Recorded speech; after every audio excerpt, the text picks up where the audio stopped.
what would you say money is to you? That has changed so much for me over the years, Glenn.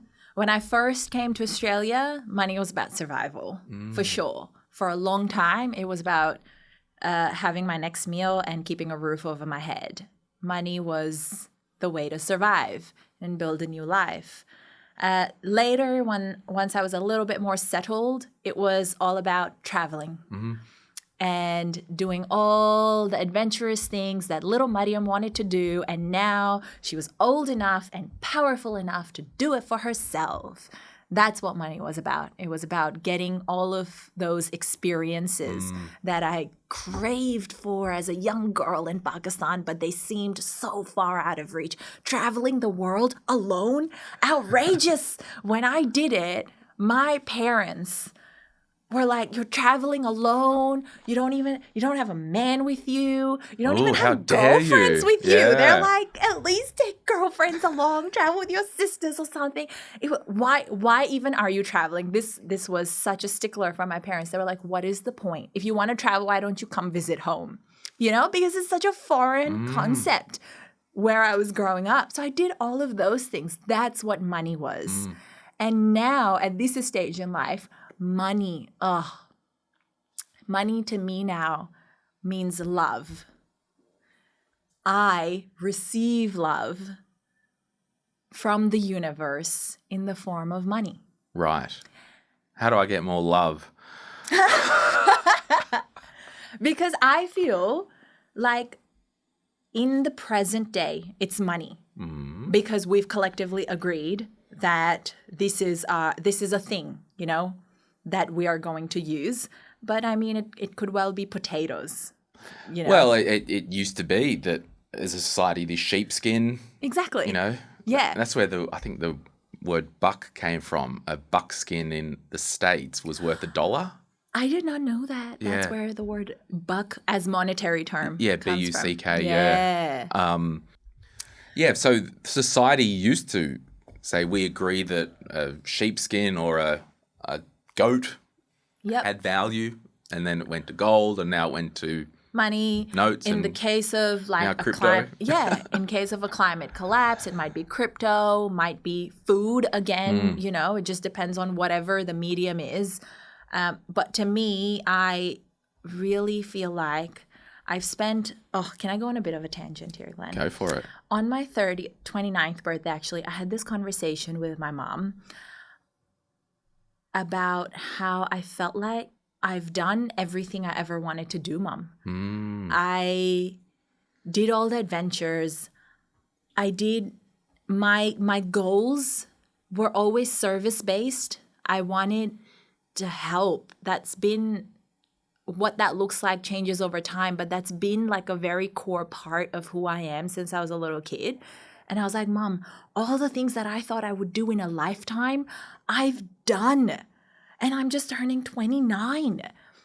And I feel like if I pass on, I will go happily. I have lived a life. I'm content. And I think that shifted something in a lot of different areas of life, money being one of them. Because if I have done all of the things that I ever wanted to do and I am content to go, then money was no longer about survival. And I feel like I actually made the most money I've ever made that year. And I feel like it kind of became like a thank you from the world for the incessant service that I have done. I don't know how to say that humbly, but it's true, Glenn. I have served with every ounce of my being from as early as I can remember. Definitely my whole career is built around service. So, yeah, I resonate with that because I think when I was 30-ish, even 31, I literally had a bucket list. These are what I want to achieve, and I ticked them off the list. It was done. Yeah. And there was only 4 on there, and I'd done them. Yeah. And I'm like, I guess I'm done. take me home, Jesus. Like, I was done, and someone's like, you can do another bucket list. I'm like, oh, yeah. Yeah, yeah. But I think that's the whole, like, when you, in your financial life, once you start to have momentum, you get to this place where it's not really about the money, because John Mayer's song, I'll say this over and over again, the song Something's Missing. He talks about all this stuff that he's got, but something's still missing. Yes. And and I think it was love or relationship or something like that was missing. But I totally vibe that. Yeah. So I feel like it helped me even value myself better. That's why I think that inflow happened, because money just wasn't tied to survival anymore.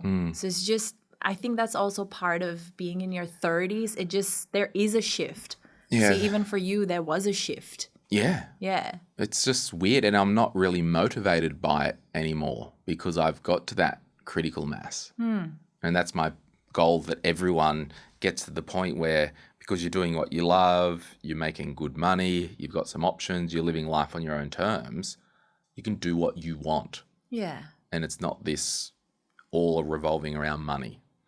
And I'll go on a tangent now. I had actually today, someone I knew dropped in, and they're, I think, 43, and they're, I won't get too into the weeds, but can't work in their current work ever again. Big disability payout. It was mental health related. And we were literally talking about that thing that society has drummed into us, that we have to do stuff for the money as a first thing, but because money is no longer a problem for him. And he said, I think I might go and get a trade or something like that. And I said to him, become a plumber, great money. I was like, hang on, no, this isn't about the money. Yeah. This is about, what can I do that I enjoy? And this is the dance, right? Because you're a valuable and valued person, sure, if you want to go and volunteer, knock yourself out.